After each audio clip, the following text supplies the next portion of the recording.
Is it okay, ma? Yes sir PPT విజిబుల్గా ఉంది. Okay. ఒకసారి యూట్యూబ్ కూడా చూసి చెప్పు నాకు. Okay sir 1 minute sir.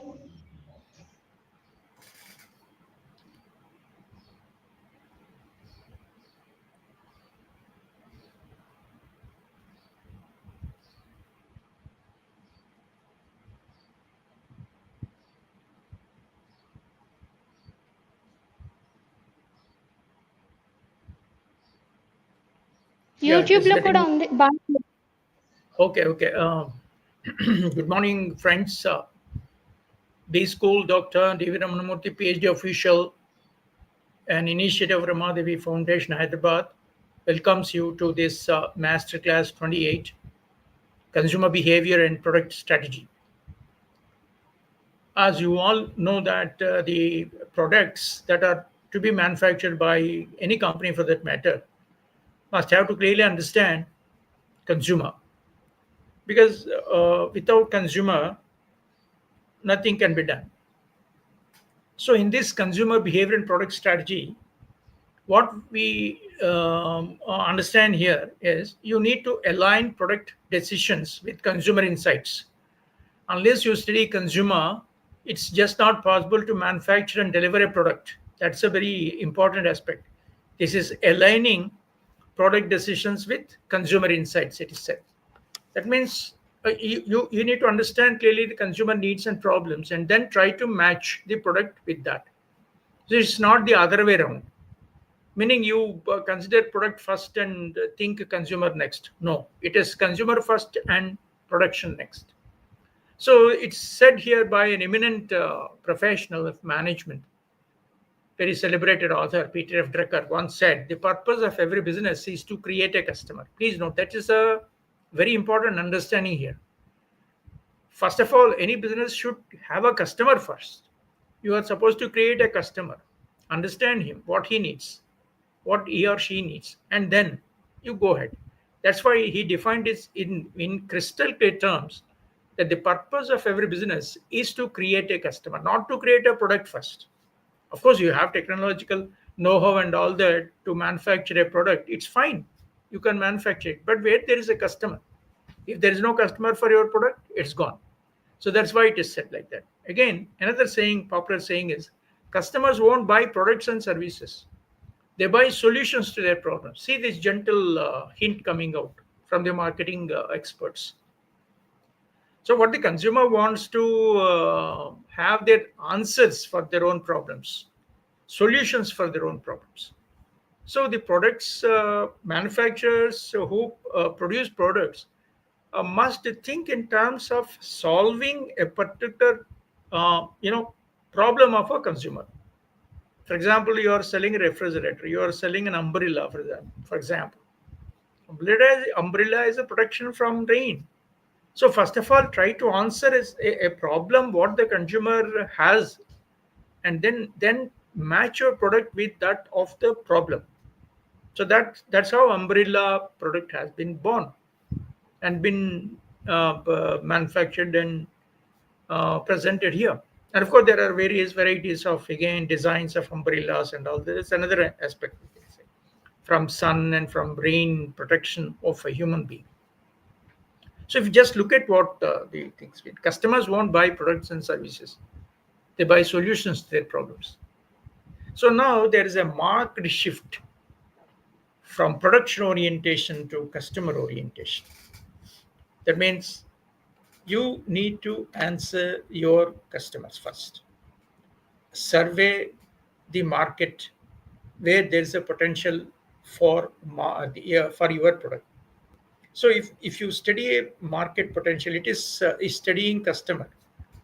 Who are the customers that are present in the market? Who can buy our own product?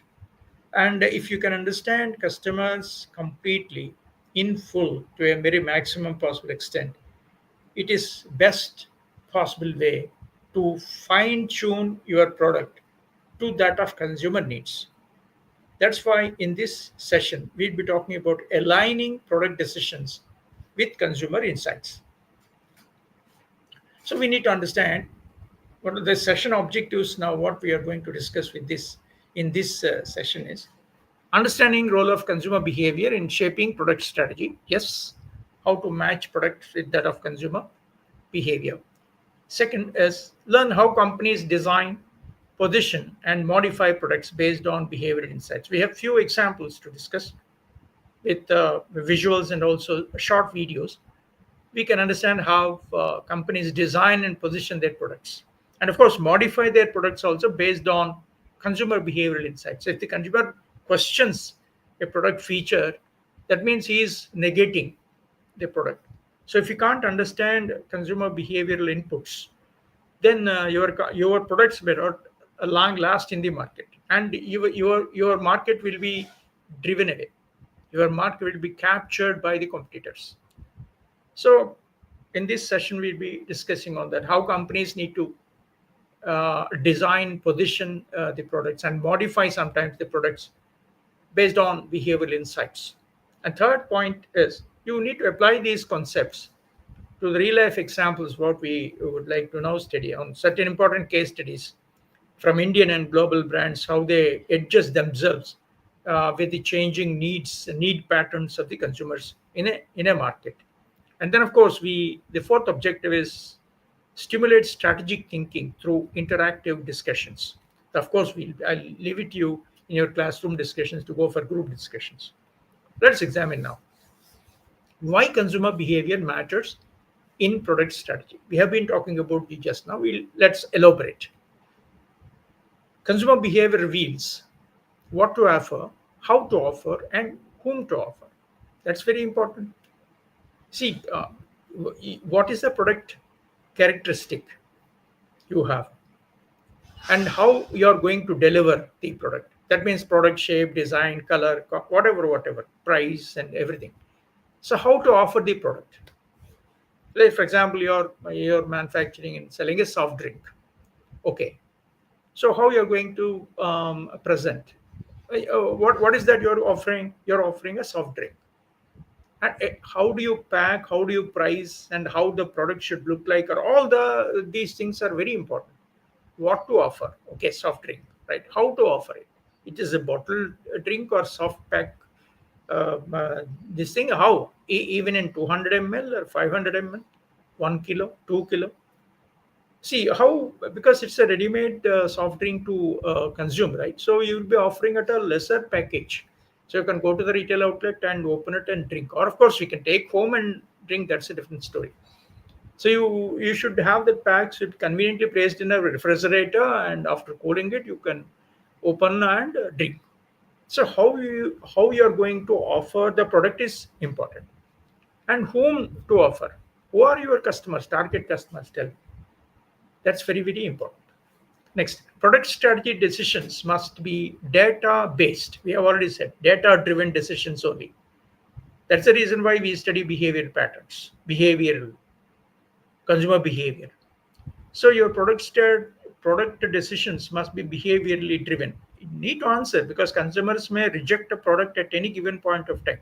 If a better product is introduced in the market by the competitor, your product is gone. Your product become a will throw into the back seat.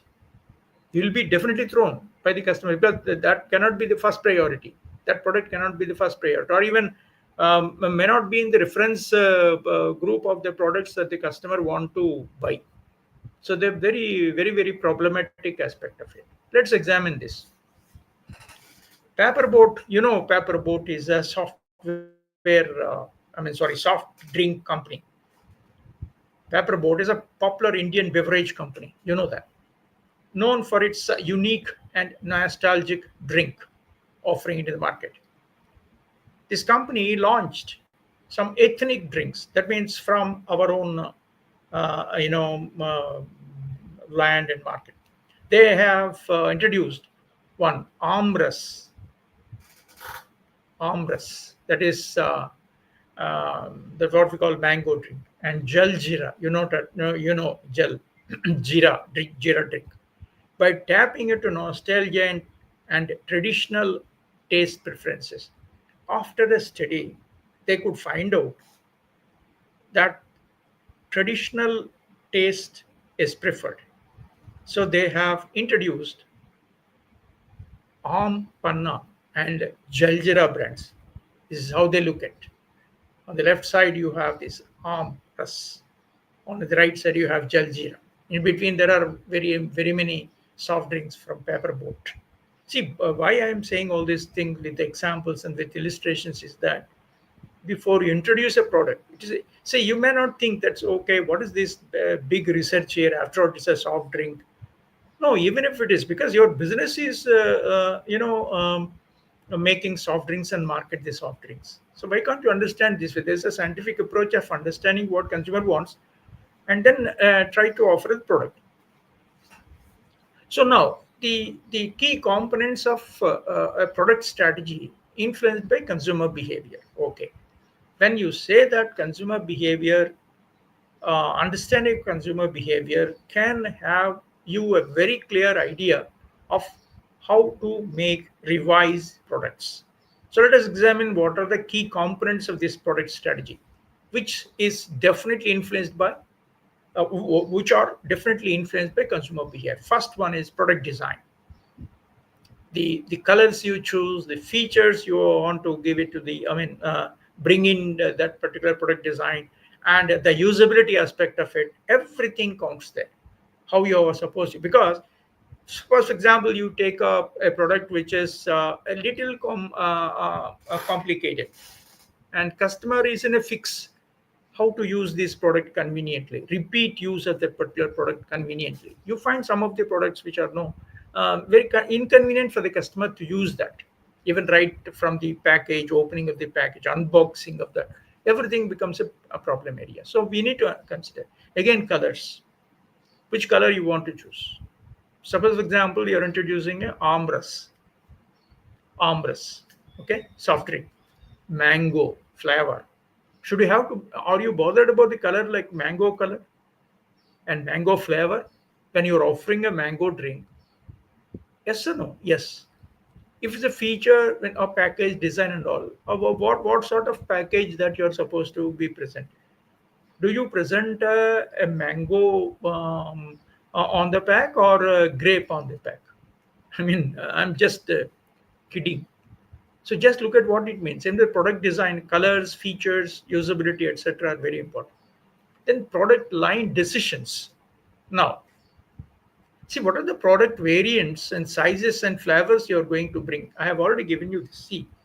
See these different types of products in paper board. They're 200 ml. How we are going to? I mean, what side type? Because paper boat is a soft drink company. Okay, then what are the soft drinks that they are selling? Lots and lots of soft drink they're selling, because that's what we call variants, product variants. So there are two concepts in marketing. I mean, when we refer to product management, product line and product mix. So what is product line? The same variety of products that are being manufactured by companies called product line. For example, if you say Colgate, Colgate Surf Extra, Surf Extra, etc., or product line. Product mix means different types of products. For example, Hindustan Lever's Surf Extra, Surf, and all that. And Hindustan Lever also manufactures toothpaste. They manufacture shampoos. This is called product mix. So difference here is product line and product mix. Now, in product line decisions, what are the variants that you're going to give? Product variants and product sizes and product flavors. In case of soft drinks, I'm talking. Okay, that's what we call product line. Then about positioning the strategy. Then positioning the product strategy, meaning how you are going to present a products in the mind of the consumer. This is called positioning. That means you have to identify vacant space in the consumer's mind and sit on it permanently through advertising and all that. You do this.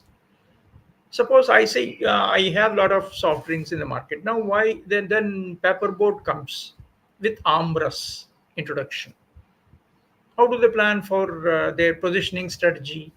So they must have to capture consumers' attention. There are two methods. One is functional. That means you talk about the total functional practical benefits of that particular product, or emotional appeal, right? Create mental excitements and excited states of feeling, and then sell your product. So there can be a functional or emotional appeals that can be created. See, in the earlier session we were talking about fear appeals. You can also create a fear appeal. If you don't use these products, something happens to you, something like that. So you create a story out of that and create a fear appeal. This is a negative emotional appeal. It can be a positive emotional appeal or a negative emotional appeal. So this is what we call positioning strategy. That means clearly defining the product in the mind of the consumers. You can straight away talk about the functional benefits and order. That's completely creating a rational appeal, product quality, price, etc. Or emotional appeal, excitements, create excited states, right? Then about branding, we have already earlier also said it is branding is something like not simply putting the name, it is bringing personality into the product as such. So that's why we talk about brands, not products as such. The brand is, we say, of course the brand is a name, and the name totally associate with that particular product. For example, if you say we want to have a detergent, detergent is a product. Then you say surf is a brand. Am I clear what I'm saying? So that's it. So when you talk about a soft drink, you say Pepsi, you say Coca Cola. So the soft drink is a product, and the brand behind is a brand. I mean, the name behind is a brand. So it's not simply naming it, but it's putting personality into the product. So through branding, you can create a trust in the mind of the consumers about the product quality, etc., etc. And you get recognized in the bandwagon of other competitive products, because there are other 10 plus 1 products are available in the market. So how you yourself get a recognition? You're not supposed to be a me too product. You are supposed to be distinctively different from that of the other competitors. So branding helps recognition, and it should have a symbolic value. You can say some you derive some meaning out of that particular product and associate. For example, paper boat is completely truly an Indian company, and we take all essential ingredients from nature and all that. That's all. This how you are going to present yourself in the mind of the consumers. So branding, then customer experience. So this is very interesting. See, customer has to use this product right from unboxing to use it. So your packaging also counts, and the post-purchase support that you're going to give, like after sales support or whatever you call it, or complaint handling, customer engagement. These are all post-purchase supports. So all these things are meaningful minded. These are the key components of product strategy influenced by consumer behavior. That's the reason why we say. So, for example, a case in point here. Amul offers a wide variety of flavored milk. Not only flavored milk, they supply butter, and also they supply chocolates in their stock keeping units, SKUs you call it, keeping units, to cater to diverse tastes and consumption patterns across India. You have chocolates, milk, Cadbury type of a thing. Like even Amul also has different flavors of milk, butter, even paneer and chocolates. Clear? So why these things are important? You keep in mind Amul's customer. How do they behave? So let us examine in this table consumer decision making process and strategic response. Let's see. See, what we want is customer need to accept our product, whatever you think of designing and redesigning. So once you say that customer is to accept your product, you need to answer certain consumer behavior fundamentals. Unless you study customer, you can't align your product strategy to that of consumer decision making. Let's examine here. First is need recognition. The customer should have to have a need for buying it. That means consumer identifies the problem, right? If there is no problem, you cannot have any solution that's be offered. Mind it, I have already told you. Consumers won't buy products and services, they buy solutions to their products. That's it.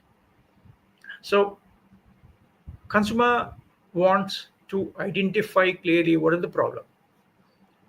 Okay, if you think that consumer is questioning about the product, about the problem, or is in a puzzle to identify the problem, then comes your product strategy. Mind it, you can approach solving real life challenges. Okay, for example, you're using soap. Okay, normal toilet soaps, Hindustan Unilever, Colgate, lot of things. Like Hindustan Unilever has got a lot of like from Lifebuoy to Dove premium soap. For example, if you see here, Procter and Gamble announces Dettol for hygiene. See the pinpointed product feature. So when the customer identifies a problem in an ambiguous scenario, Dettol announces that it is for hygiene maintenance. You have Dettol hand wash is there, Dettol soaps are there. You know, in order to make consumer feel that hygiene is said to be very very important, not simply the flavor or not simply the product design, etc. So first stage is need recognition. The second stage, having recognized the need, the consumer go for searching for product information. See, this is my problem, and how can I solve this problem? So they seek product information. Yeah, I want complete hygiene.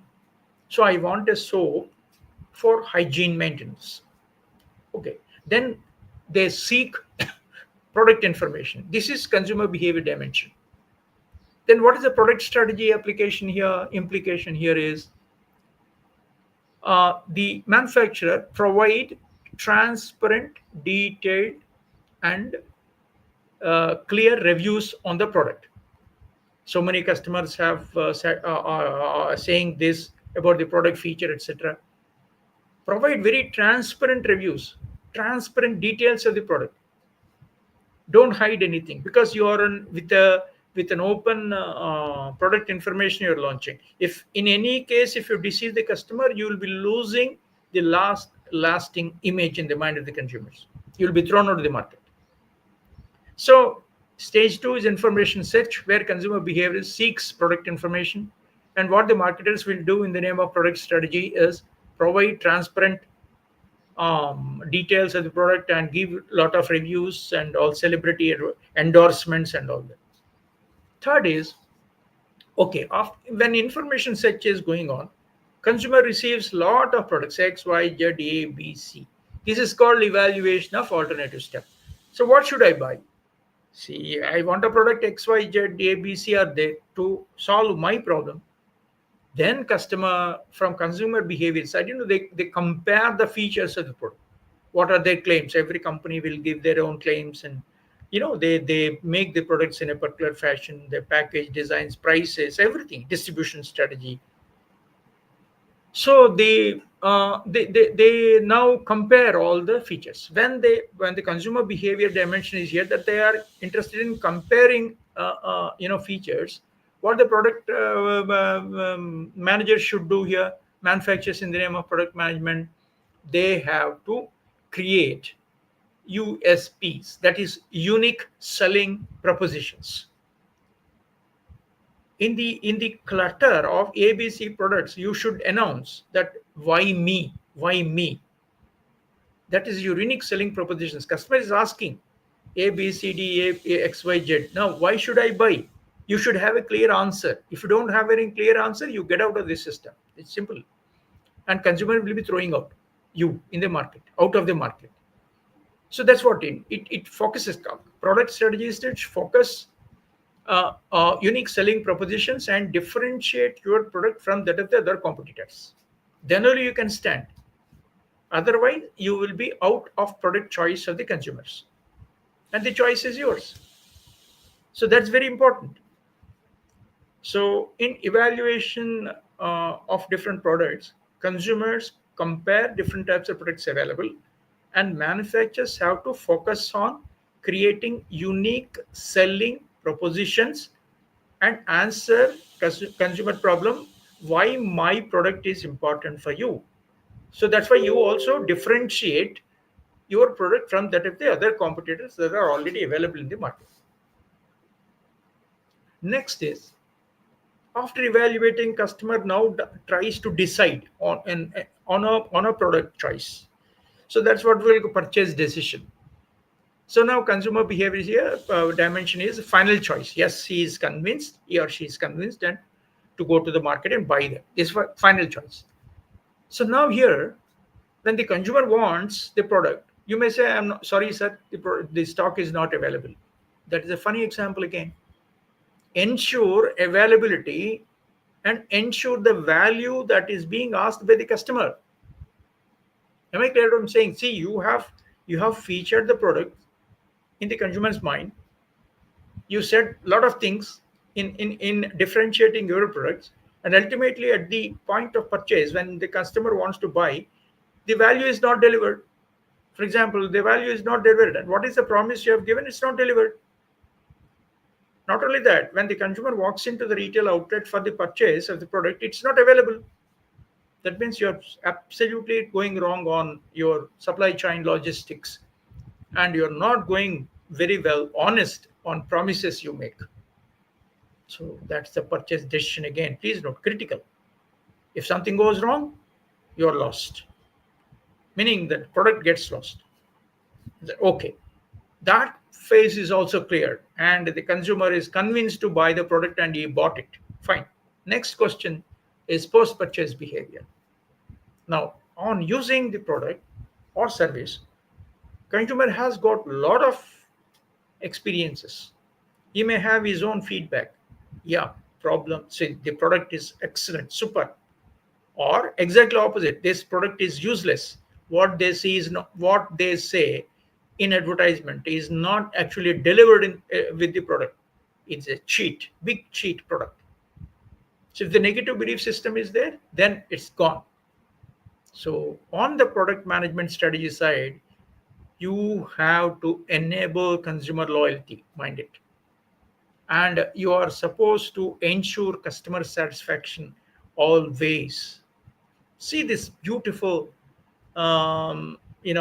a chart which explains the stages, the consumer behavior dimensions, and the product strategy implementation, consumer decision making process, and strategic response by the companies.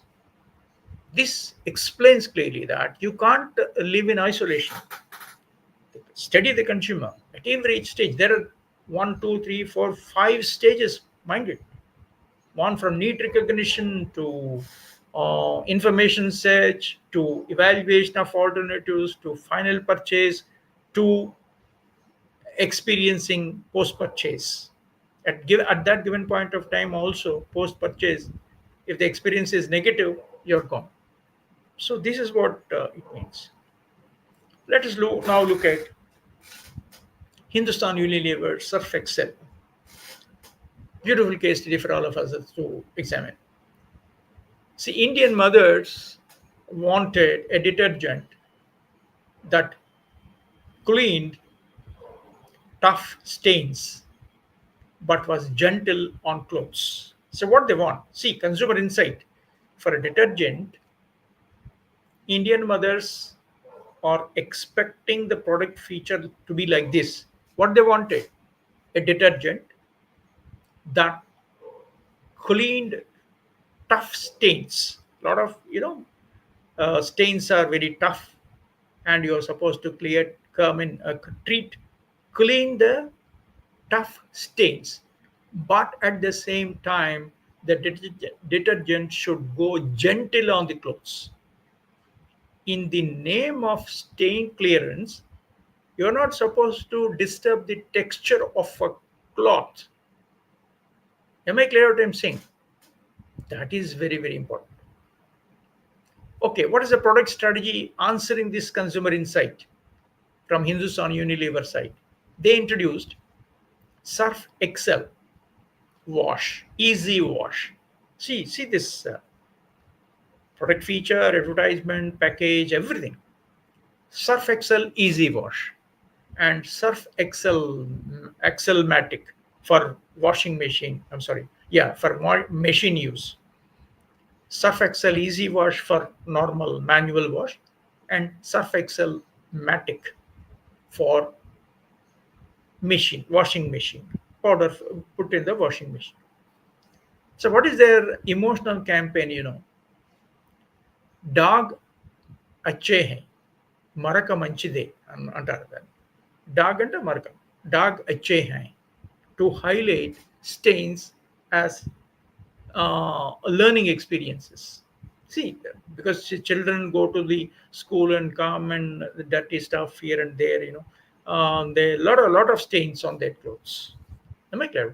They play well on the playground, they fall and then they get dust and dirt and all. So not it's a normal thing that your clothes can get dirty. So again, the pack sizes for rural and urban markets are different. So what is the result, after this kind of a strategy? Please note product alignment with consumer insights. Any company which misses consumer insights, then they are definitely going wrong on product management. Mind it, that's a very important ruling here. So what is the result here after this exercise? Surf Excel became India's leading detergent cake from Hindustan Unilever with emotional branding and behavioral targeting. Just have a look at this short video.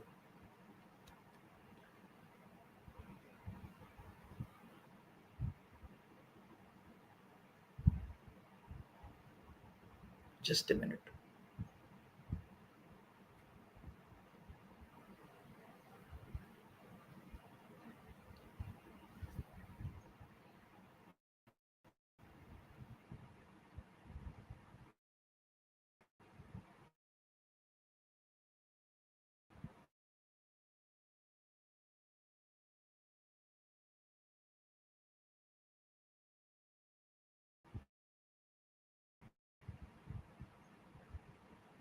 It plays just now. It plays.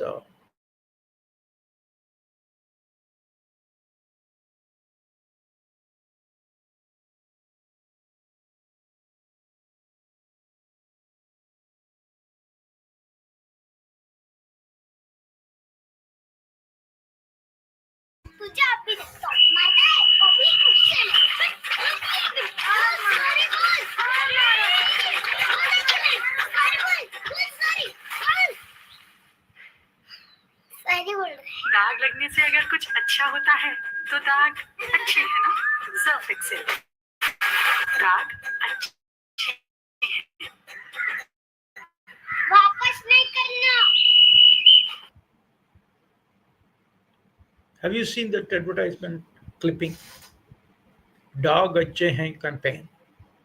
Meaning that they don't worry about the dogs because we have a complete detergent for us which can keep clothes very clean, which can make this experience highly rich for mothers of school children. See, this is how it goes when we talk about the product that is being delivered. Only when delivered good, up to the satisfaction of the customer, only when you have a consumer insight. If you don't have a consumer insight, what the consumer wants, then gone. So let's examine another aspect: innovation through consumer observation. See, if you why do we have to observe the consumer's psychology? Why? Observing real life usage reveals unmet needs.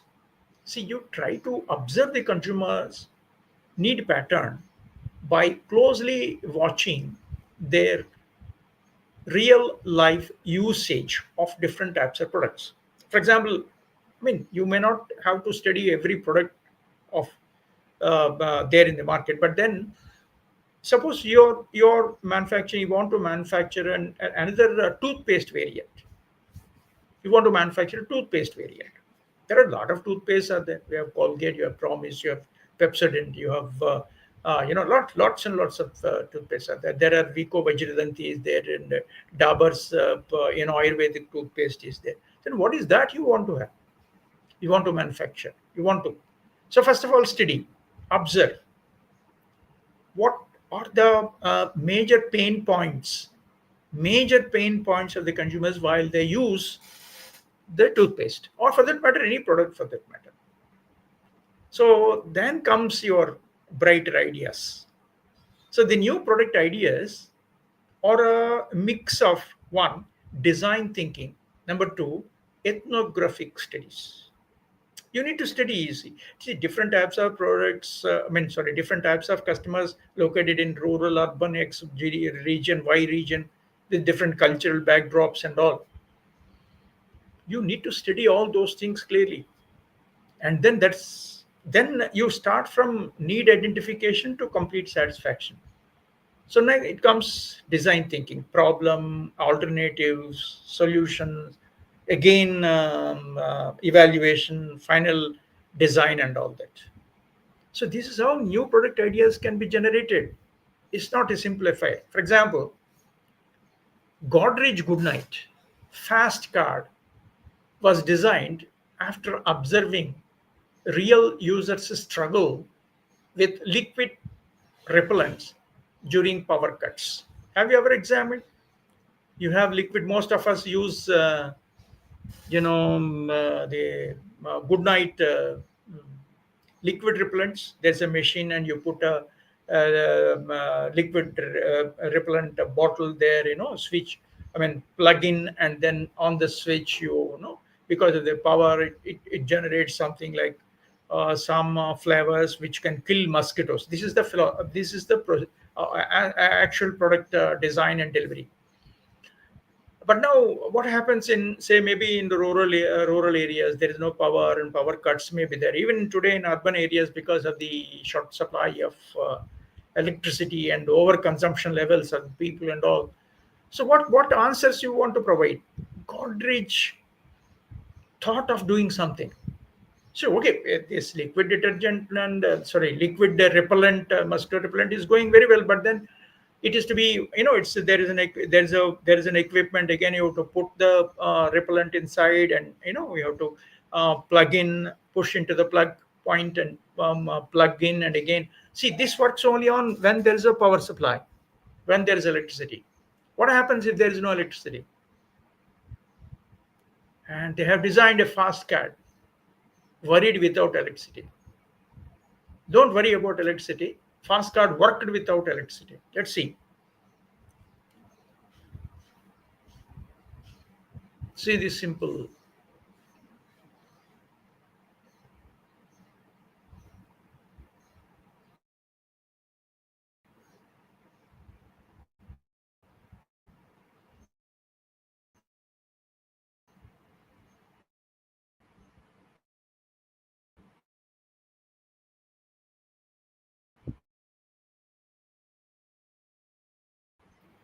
Analysis.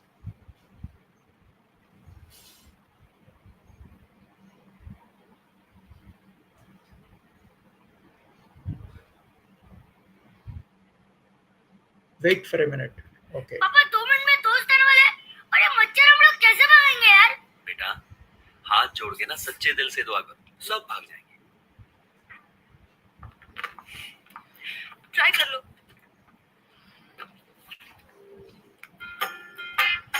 See, the mother is getting fast card. Good night advanced fast card.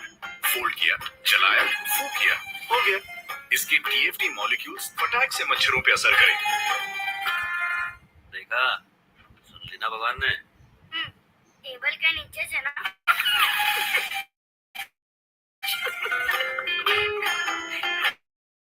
Good night advanced fast card. फटाक से फुर्र.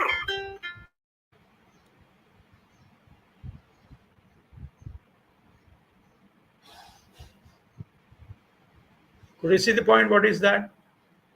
So, in case where there is no power supply, your liquid repellents will not work.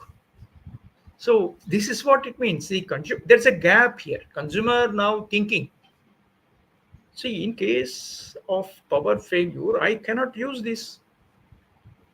this liquid repellent. So should the Godrej lose all the customers in rural areas where they suffer from power cuts and all that regular supplies and all? No, you are losing a significant market, significant customer class. That made Godrej to think. See this problem. Before they make Godrej fast card, they studied the market, and there is a gap in the market. They could identify the segment, and then they made. See this fantastic strategy. So next question is customization and personalization strategy.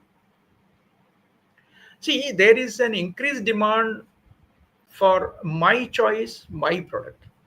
Meaning, see, if I ask you which soft drink you drink, you may say that I drink Limca, and I may say that I drink Coke or Coca Cola, whatever it is. But why not this? Why not that? Maybe a question mark. But then a customer always have this my choice, my product. Especially there are multiple product category in the market. You have lots and lots of alternative product alternatives are there. So there is an increased demand for my choice, my product. Meaning I want one, two, three, four needs. You should give me one, two, three, four satisfactions. That's it. Okay, so there's a behavioral trend now. That is, customers are seeking identity expression through their products. I buy BMW car. I buy Tesla. Am I clear what I'm saying? I buy, Apple iPhone. It's my choice, my product. So when you can go into this kind of an argument, like my choice, my product, argument of the customers, if you can go into that argument and sit on it conveniently, then you are a product for the best choice for the customer. For example, any stylish formal wear for younger professionals, after behavioral feedback, showed Bata was perceived as an old age brand. If you just see the formal wear, shoes, especially shoes, footwear, I mean to say, for younger professionals, people do not want to go to Bata shoes. Reason is there's a behavioral feedback showed that Bata was perceived as an old age brand. Who goes to Bata? People like me go to Bata for purchasing formal shoes. But people like you, the teenagers, are not interested to go to bed because no, sorry, Bata is an old brand. They don't have the products suiting to our own needs and all that. So that was the behavioral feedback gone. So what Bata should do? You are sitting in the in top management of Bata shoe company. Tell me what sort of alternatives do you want to suggest here? Bata is known to be the excellent brand in footwear brand market. Even today, they are making lots and lots of progress. But tell me how they have captured younger professionals. You can see the when it comes to shoe, especially men's shoe, even women's footwear also. There's a lot of change. You may say fashion, you may say design X, design Y, whatever it is. So how do you answer this? See how the Bata has answered it for teenagers, younger professionals. This short film from Bata answers that. How did they match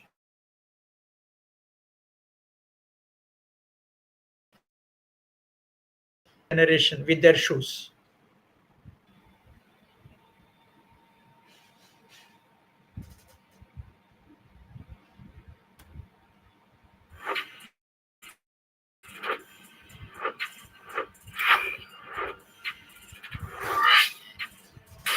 See the product range of Bata now.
Excuse me, sir. Sir, voice was not audible, sir.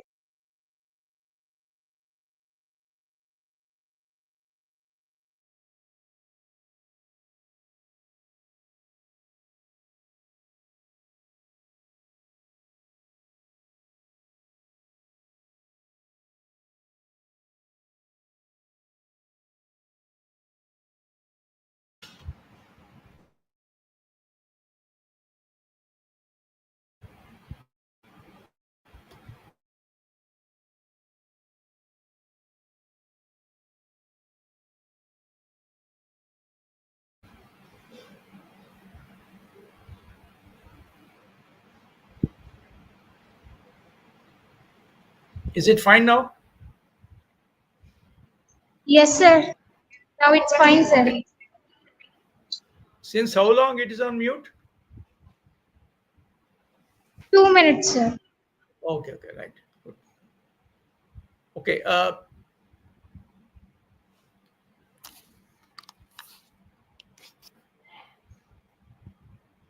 sorry for the inconvenience caused.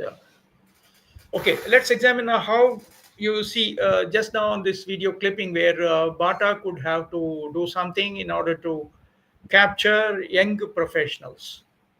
Next comes here positioning and repositioning based on consumer behavior. Another question here is you can't enjoy consumer loyalty always. Absolutely clear because there are a lot of products being manufactured by competitors with product modifications, fine tuning, and then they come in with aggressive marketing strategies. So next comes the problem for you is how to reposition the product. See, you can't lose a loyal brand.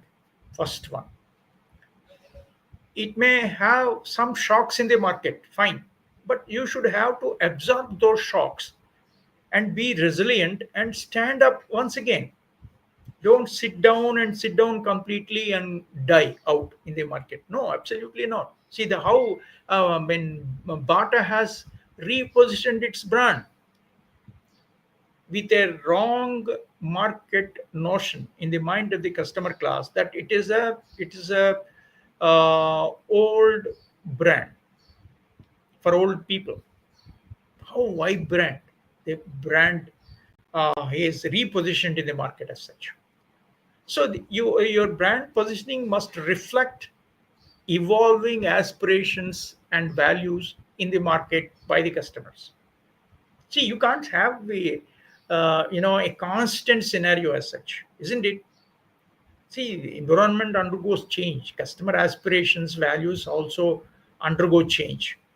So you are supposed to continuously match your product with evolving consumer aspirations continuously. If you are not making any effort, you will not be present in the market and you will be getting out of the market. Your product will be thrown out either by the customer, you'll be kicked out of the market by the customers or by the competitors.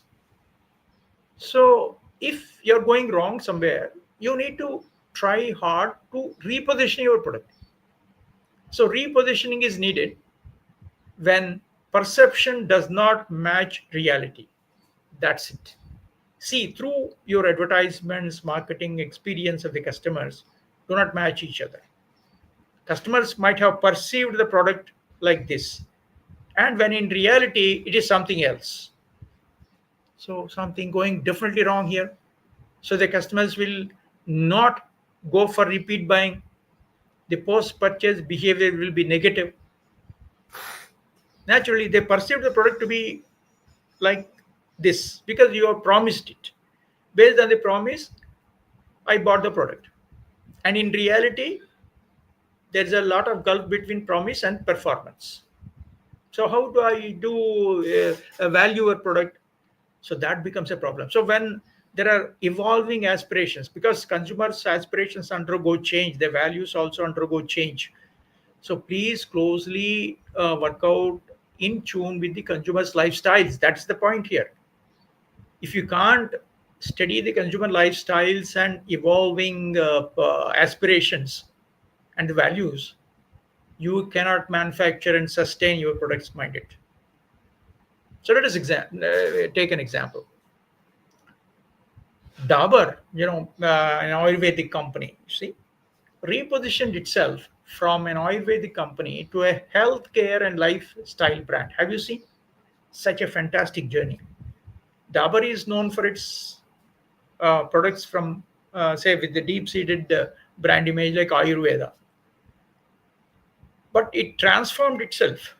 It repositioned itself again from simple Ayurvedic company to a healthcare and lifestyle brand, targeting urban wellness conscious youth through juices like Chavanprash and personal care products as such.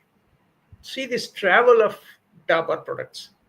See, Dabur is known for its brand loyalty, but no, because of the evolving aspirations and values of the customer classes over a period of time, would you mind to be just static in your strategy and stand there simply like an effigy in the market? No. దిష్టి బొమ్మలాగా అలా ఉండిపోతారా ఏంటి? దాన్ని మార్చాలి కదా మనము. So they had targeted urban wellness conscious consumers, mostly youth, through their juices like Chavanprash, personal care, etc. Let's have a look at their marketing strategy and repositioning it. Repositioning is make your story felt again by the customers, something new currently.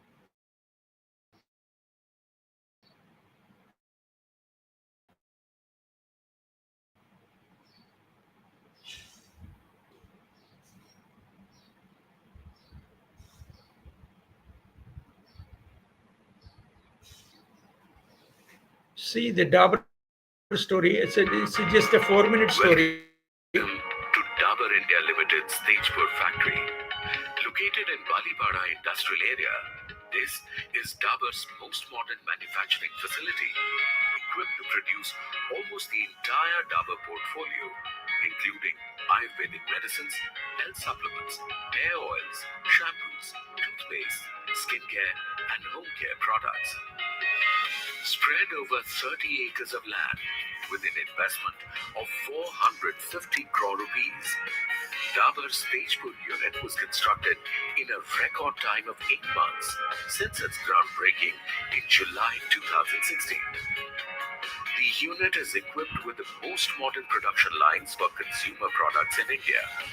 It features fully automated processing lines and automated packing lines to optimize line efficiencies, supply chain costs, and quality management. What makes this unit so special? The Tejpur unit has an annual capacity to produce over 48,000 metric tons of Dabur Red Paste, over 40,000 metric tons of Dabur Chavanprash, around 29,000 metric tons of Dabur Honey. At Dabur, quality is paramount. Every single batch of raw material and packing material arriving at the factory gates undergoes stringent quality checks at a modern laboratory setup inside the factory premises. Only those batches that meet our stringent specifications are accepted. Let's take a quick look at our honey production line. Raw honey that arrives at our factory undergoes a series of quality checks. After quality clearance, we filter out even the minutest of impurities and reduce the moisture content to make it fit for packaging.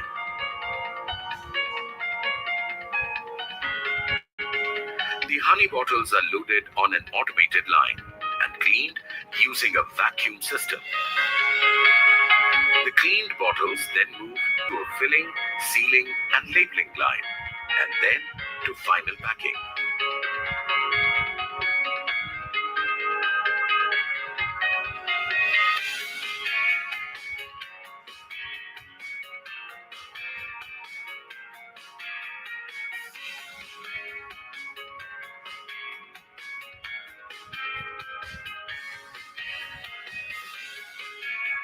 Our flagship product, Chyawanprash, is a mixture of over 40 different herbs. At the Chyawanprash unit, all the herbs are first ground and boiled in boiling pans. The extract that comes out of these boiling pans is further concentrated and then used for making the final product that we all know as the elixir of life, Dabur Chyawanprash.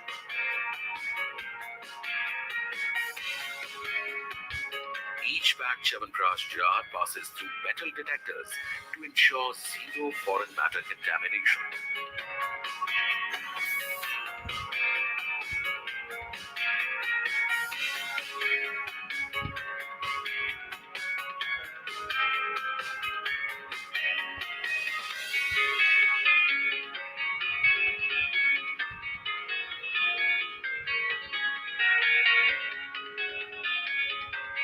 In the case of Dabur Red Paste 2, the herbs are first ground and then boiled, and the extracts are used for making the final product. As a part of the manufacturing process, the extracts are autoclaved and sterilized to ensure that there is no microbiological contamination. All the ingredients are then added to a mixer under vacuum, and the final product is sent to the automated packing line.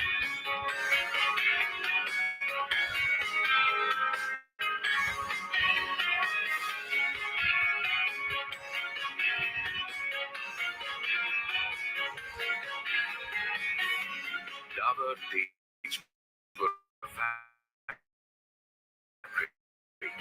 is a shining example of capabilities.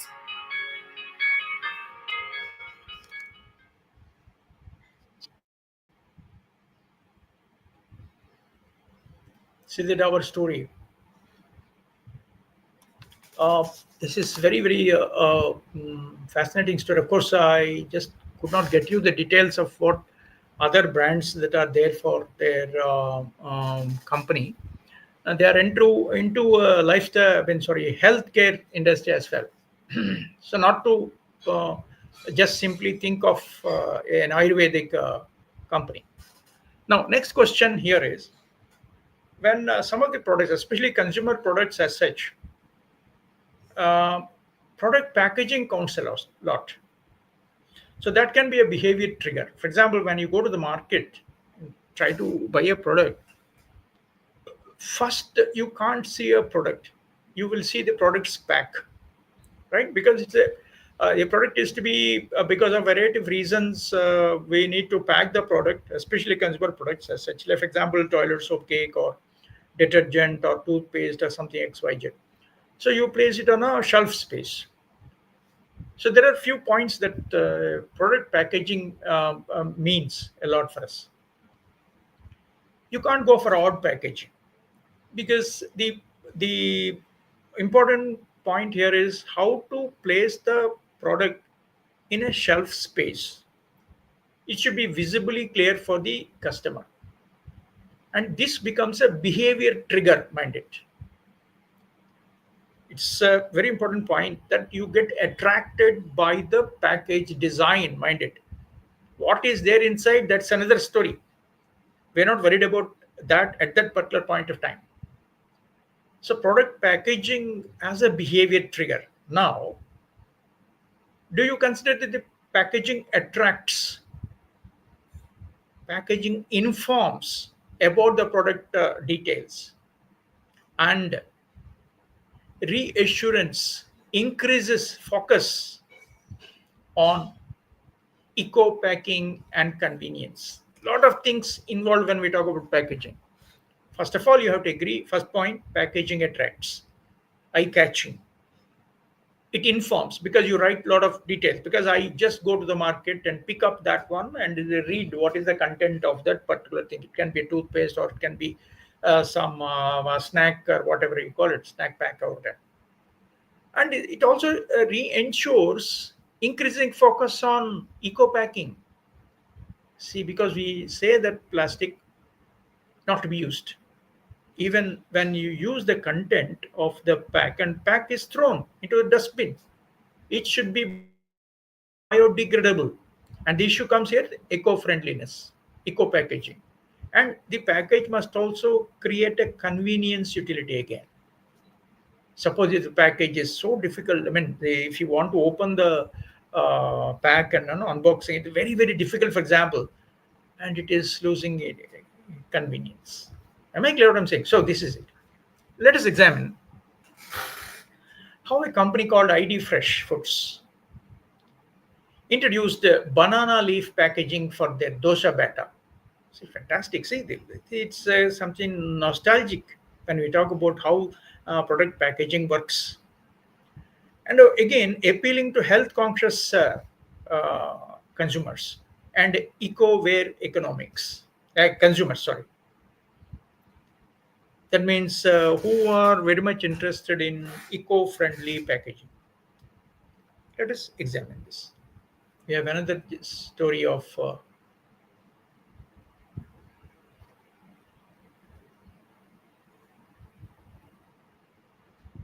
see this ID Fresh.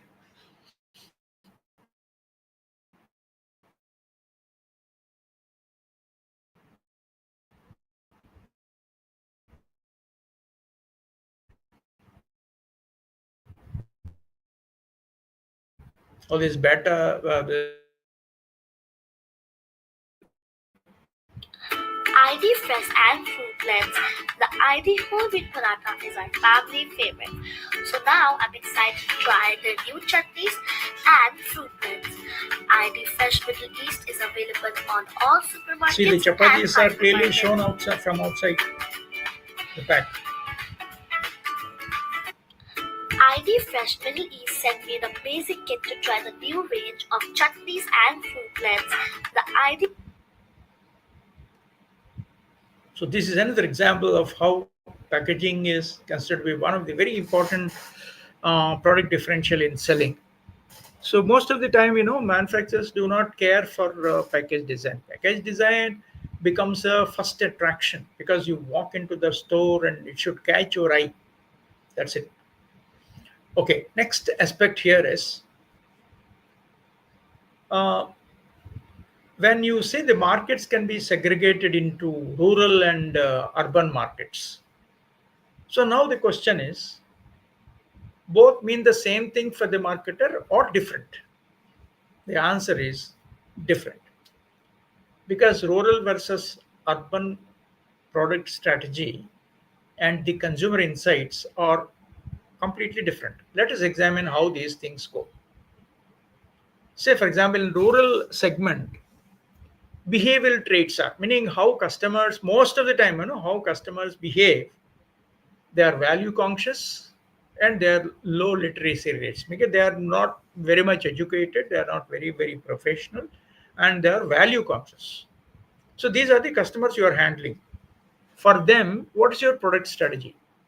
The product strategy would be, sorry, package and product strategy, I mean to say, visual packaging and small stock keeping units. You do not have to more bigger because it's not an urban market. It's a rural market. So your shopkeeping units also must be smaller in number, and you should also consider durability because they are value conscious. They are value conscious. They mean that if today we buy the product, it should last long. That is their attitude. So they are value conscious and they are with low literacy rates. So the product and packaging strategy should be visual packaging, keeping small shopkeeping units, stock keeping units, and the product must be durable. Let's see what urban consumers think.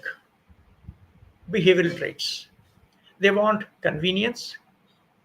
They are very much brand aware because they are very literate. They know scan the entire market environment. What are the brands that are available, etc. They know that they are completely brand aware.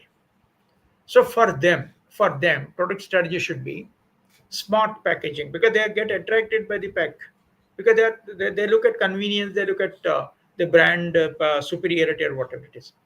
And then premium variants they are interested in, very premium variants. That means from normal model to deluxe model, premium brand, premium things like product variations. Let's say, for example, you're from Hindustan Unilever, right? And you're offering a shampoo. How do you offer shampoo packets in rural and urban areas? Any answers? Same pack, same price in rural area as well as in urban area. After all, shampoo is a product which can be offered for rural customers as well as urban customers as such. You said just now, rural customers are value conscious. You can't. They just can't take a premium product by through when you advertise a premium brand of Classic Plus and Clinic Plus shampoo. No. It's very important for you to answer. I mean, classify urban into rural, urban versus rural customer class. Let's examine how Clinic Plus has designed a product. You might have seen, Clinic Plus shampoo, 1 rupee packet and 2 rupee packets. These are the, these products are best sold in rural markets. See the strategy, it's market proven. But same products may not go good in urban areas because the urban class of customers are more worried about more quality, premium products as such. There are a lot of shampoos that are available in the market because they maintain more stock keeping units in urban areas. But in rural areas, they keep only smaller shopping keeping units because the stocks are not very aggressively sold in rural masses as such, because they are still interested in for their head bath, shikakai and all that, kunkudkai lo and tegalma. And in urban classes, they want convenience. See, they can't have shikakai and all the rub indali, squeeze it and make that kind of a stuff and apply to their head. Urban wants customers want instantaneous thing, convenience as such. Look at the thing. That's one important exercise. Next point is green and ethical consumerism. Another interesting development in the area is we want what you call conserving of resources, conservation of resources, and keeping the globe intact without further polluting it. So there is a lot of emphasis now on green and ethical consumerism. What is that? Modern consumers consider sustainability, cruelty-free products. See, if you kill some product, some animal or something, and make something out of that and sell it, they're not interested in cruelty-free products, and they want a fair trade, no deceit. Clear? So this is what a movement has started: green and ethical consumerism. So that will definitely influence the manufacturers, because what we have been talking about is, if you forget about consumer insights, you conveniently forget about the product entry into the market. No chance. What type of product you want to make, and comparing it with your other competitors is a major issue today. So now these things will influence product ingredients, sourcing, and communication also. You can't, because today we are for most of the time we are for what you call ethical products, green products, greenery important. So we are not interested in deforestation. You cut down the trees and make some product out of the leaves or whatever. No, it's not. Something like that is an attitudinal transformation.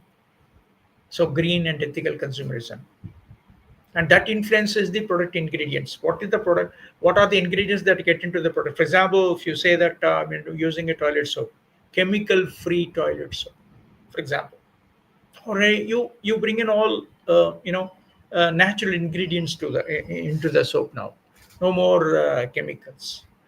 So if this is the trend you observe, This is the important consumer insight again. Let's examine now.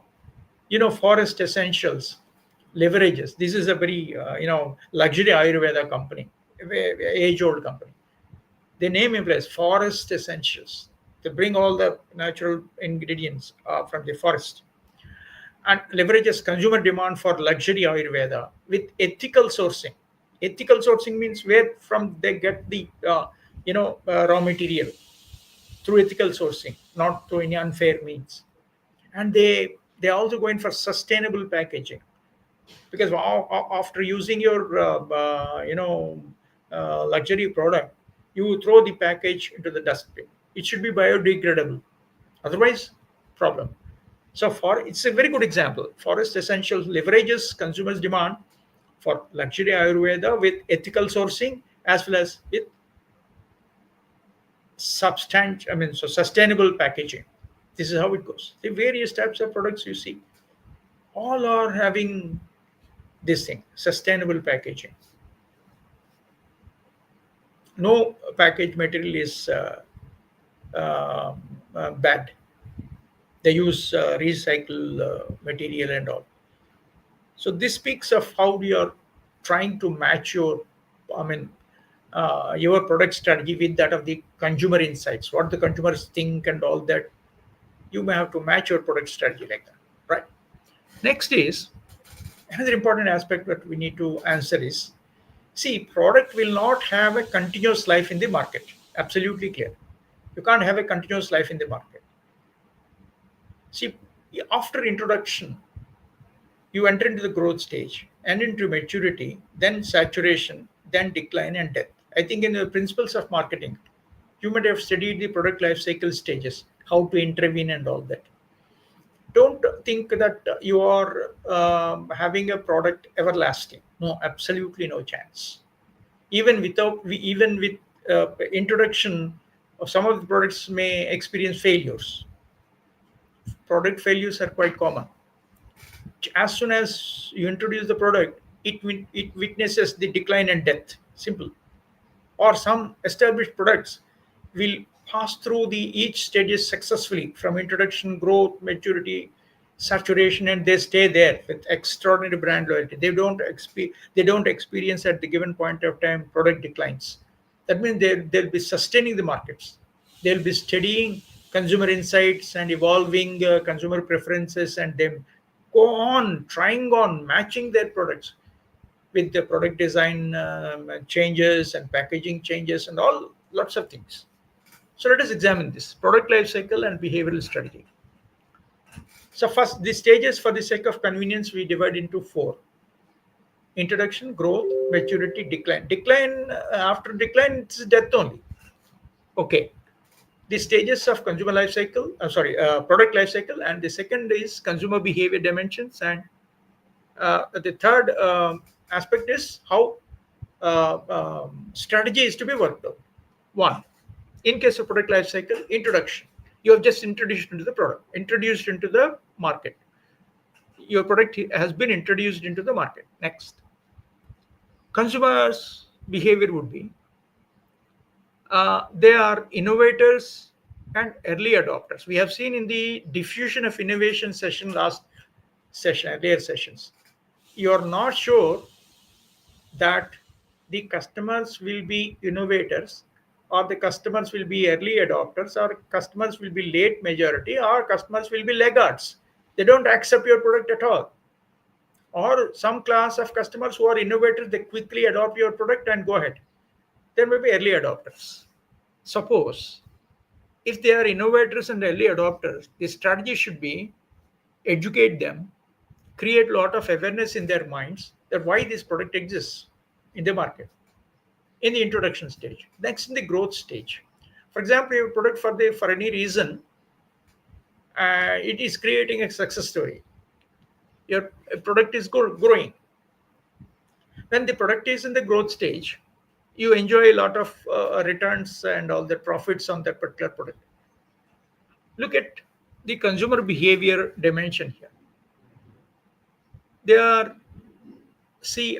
when the growth phase is there, broader acceptance for the product is there, because the first brand choice is your product only, because it's in the growth stage. Though they are continuously buying your product. So there's a broader acceptance. That is the consumer behavior. Strategy here is, yes, you mean that the product availability must be completely guaranteed. Mind it. Expand the markets, keep your stock keeping units good enough, and you penetrate into the market and see, you can aggressively establish the markets, because you're in the growth stage. Mind it, customers are accepting it broadly.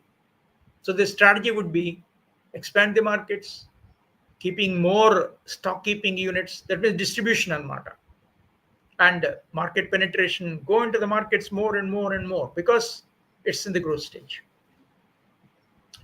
As I've already told you, you can't have growth phase altogether.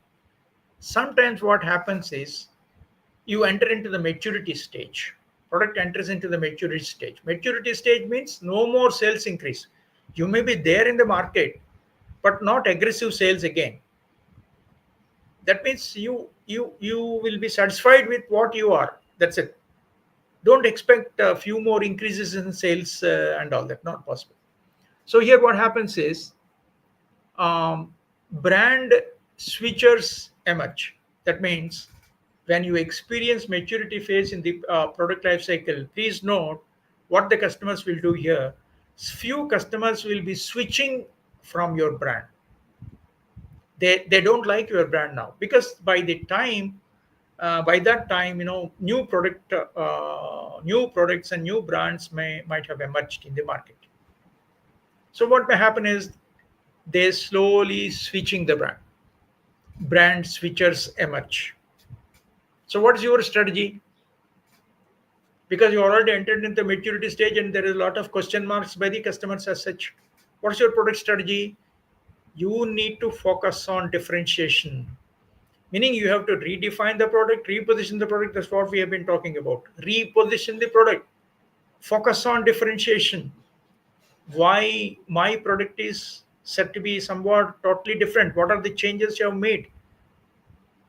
So reposition your product with product modifications, whatever it is. That should be the strategy. Next is decline. What's automatic? Of course, the stage can be postponed, the stage can be delayed with your extraordinary marketing strategy, or else you have to suffer. There is no other alternative. So in the decline stage, consumer behavior is they suffer from market fatigue. Dirty product and all that, boring and all. So they experience boredom. They say it's called a market fatigue. Fatigue is a restless scenario. So far, so good. It's enough. I don't want to buy this product, like that. And in that case, if that stage is reached, what's your strategy? What's your strategy? Suppose this stage, of course, quite common, but try to do something here. Either to reposition it, yes, harvest new the product into the market, or just get out of the market, withdraw, reinvent and reharvest, or withdraw. Simple. You can't keep a bad product in the market shelves for longer and longer and longer. If you keep on putting it, even when it is dying out, you have a very, very big problem of not selling other brands as well, because you're not totally responsive to the market trends. So when you're not, that's the signal coming out. When the product is in the decline stage and is going to die, still you want to keep yourself in these, keep your products in the market shelves, and say buy and buy. Who buys it? That means you're totally non-responsive. Reharvest and reinvent the product, reposition it aggressively, or simply drop the product out. Drop the product out. If you want to keep it, it is suicidal. If you can't keep out the product from the product line, it will die on its own. Once it dies on its own, customer acceptance with regard to other products from your company will be question marks. So that's how it goes. Let's take an example of fidgets. This is what we call fidgets spinners. Let me give you this example. You might have noticed for children who suffer from anxiety disorders and spinners. Spinter. It's not, of course, aggressively marketed today. It's already died out in the market. So let's see attention disorder ఉన్న చిల్డ్రన్కి ఒక toys తయారు చేశారు అన్నమాట. అది కొంచెం అగ్రెసివ్గా ఉంది, but little later that was out of the market.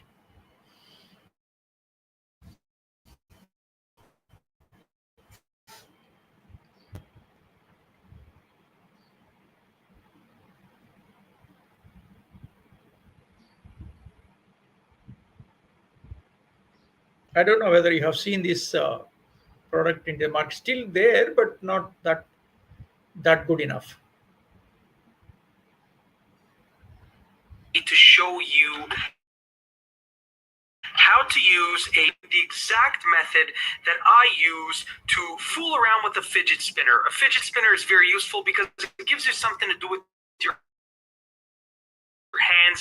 It keeps your hands busy and it prevents you from being board.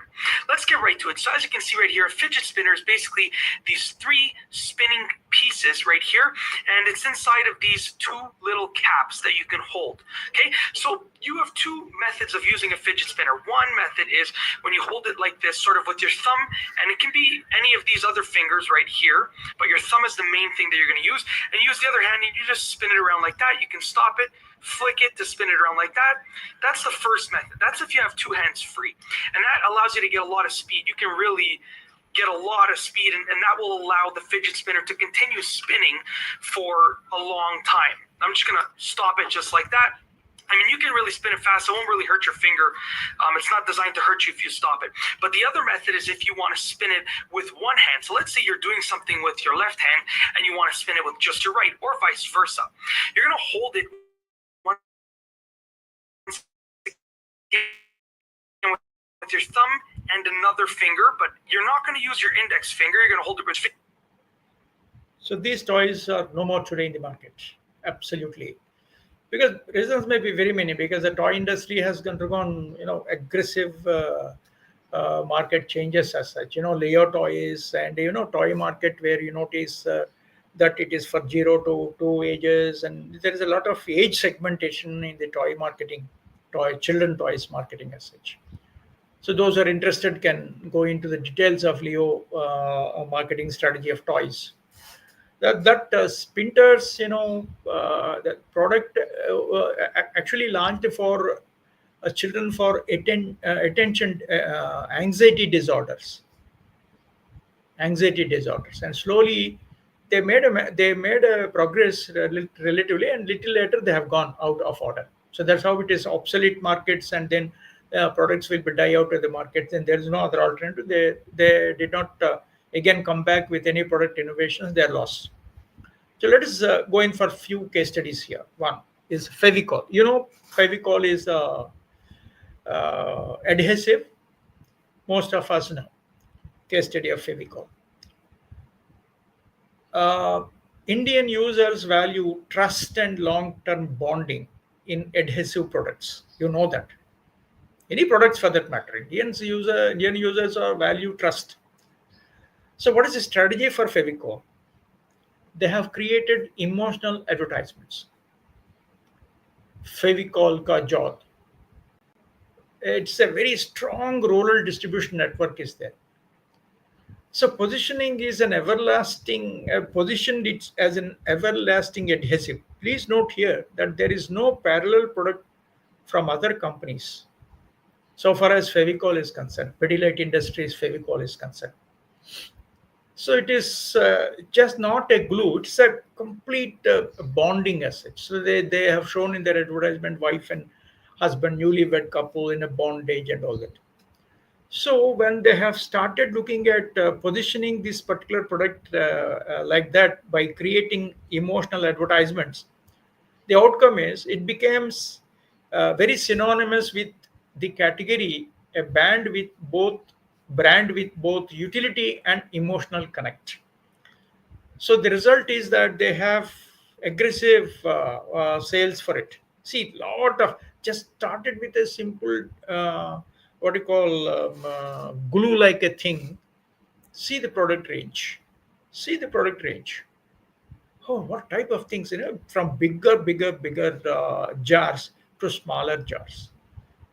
See, this is how it goes when Pedialyte Industries success story so far as Fevicol adhesive is concerned. Okay, next point is what we note now is suppose if you go wrong on product strategy by not looking at consumer insights.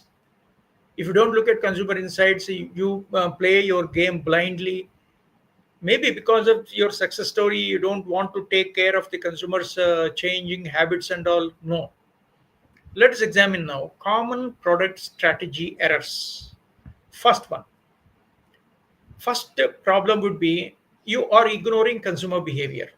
Please note that consumers will not always be there at your doorstep to accept the product. No, absolutely no. Because there are a lot of competitive products coming in with superior product advantages, quality and all that, price or whatever. So the first point is common product strategy error is due to ignoring consumer behavior. One. Second, see, in the name of competitive product, in the name of new product, innovative product, you'll be overcomplicating the product. Consumer is in a fix on how to use the product, what is the advantages by using this particular product. These puzzling questions need be answered. If you overcomplicate the product, let it be anything, consumer durable or even it is what you call normal product or whatever it is. Don't overcomplicate because it becomes a very inconvenient for the customer to operate that particular product as such. Use the product. So that's another important product strategy error. Third is ignoring local cultural nuances. It's very important. You can't ignore local cultural preferences as such. You should create a fantastic natural feeling as such by maybe altering your fragrances, altering your taste, or altering your product features or whatever it is.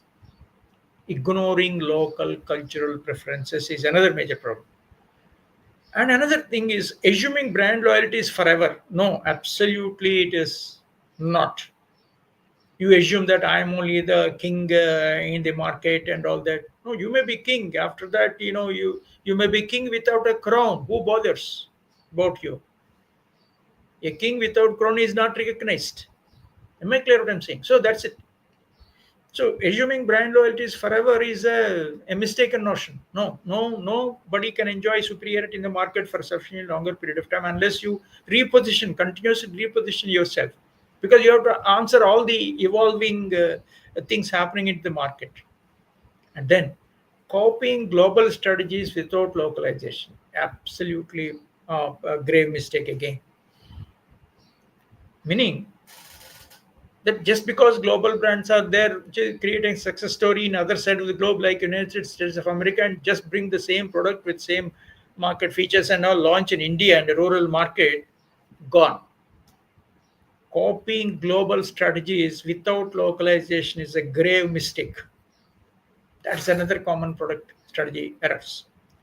I'll give you a bad example here how an introduced product from a very reputed company gone to a bigger disaster. What's that? Pepsi Blue. Everybody knows Pepsi is a soft drink company. Pepsi Blue failed in India. Consumers didn't relate, did not relate to the unnatural color despite global hype. In other side of the globe, there may be a bigger hype for the product, but in India, it is an utter failure.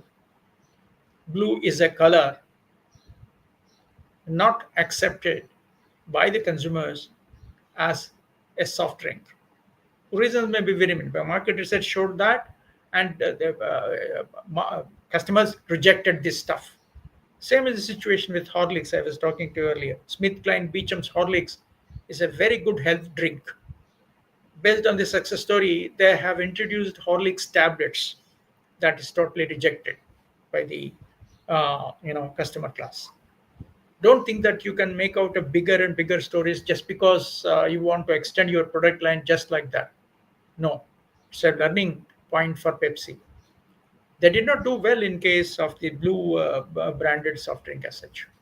Now, let me, before we conclude here, let me look at these sessions, strategic learning points as such. First point, to sum up, consumer behavior is a starting point for all product strategy decisions. First one, consumer behavior is starting point for all product strategy decisions. Without consumer, nothing can happen. Please note, whatever you do in the name of product strategy, mind it, you are supposed to answer consumer behavior questions. Second, the real insights is equal to higher chances of product success. Are you for higher chances of product success? Yes, every manufacturer says, yes, I want a success story of the milk product. Then comes, what are your real insights? Real insights means, have you understood the environment? Have you understood consumer preference pattern? If not, gone. If there are no real insights about the consumer behavior changes, the chances of product failure is much more than product success as such. Third point is, you can't sell global brands everywhere just because you might be having a success story in XY countries. It need not be a success story in ABC countries as such. So the reason is here is, it should be localized, it should be customized, and there should be an emotional connect with the Indian market class. That is very critical. Customize the product, localize, personalize the product, right? And try to go for emotional connect with the people across the globe as such. So if you're for a multinational company, selling products in X country, Y country, Z country, etc. And please note, the successful brands evolve with their consumers only. Please note, it's not the reversal. It's not reverse. Successful brands evolve with their consumers. Consumers undergo change. Their preference patterns undergo change. Their demands undergo change. Are you sure to understand that and match your product? Yes, the answer is yes. Otherwise, no. So I suggest you to take down this question for group discussion in the classroom. Can you recall a product that succeeded because it understood your needs well? Take out any successful product you think that you can answer this question. Any product that they can recall, it understood, that product, that manufacturer understood the customer needs well. Bring out one or two, three, four products for discussion so that you can understand the insights. Second important question is, you people are belonging to digital native Gen Z. How would you reposition a legacy of product for the for this generation? So you have your own lifestyles and you have your own preference patterns and all that. Behavior modes change. So now, in case of a product which is having a legacy means past history, lot of past history, how would you reposition a legacy of the product for this customer class who are digital native Gen Z? So these are the two vital questions, friends. You can take answers through group discussions. Here I stop.